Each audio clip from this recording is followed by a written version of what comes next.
आपल्यासोबत पंकजाताई आहेत, आपण त्यांच्याशी बातचीत करूया.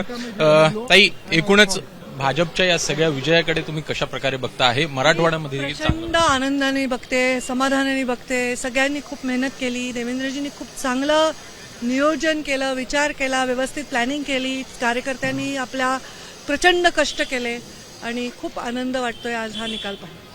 एकूण कुठेतरी आरोप देखील होताना पाहायला मिळाले. फोडाफोडीचं राजकारण असेल, पैशाचा वापर असेल, हा मोठ्या प्रमाणात झाला, अशा प्रकारचा आरोप हा विरोधकांकडनं करण्यात येतो. याकडे कशा? मी विरोधकांच्या आरोपांकडे पाहिलंही नाही आणि मी त्यांच्यावर आरोपही केले नाही.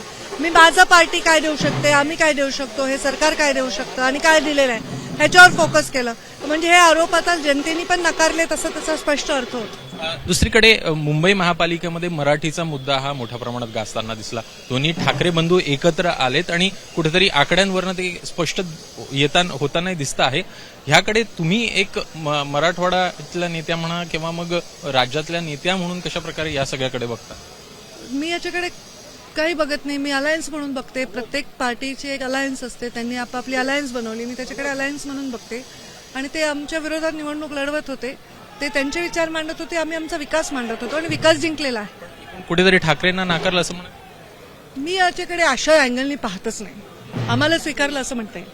थँक्यू. बातचीत केल्याबद्दल ते होता पंकजा मुंडे यांच्याकडनं स्पष्ट करण्यात येत आहे की एकूणच विकासाच्या मुद्द्याकडे आम्ही बघतो आणि त्या दृष्टीनं या सगळ्याकडे बघितलं पाहिजे. एबीपी माझा, उघडा डोळे बघा नीट.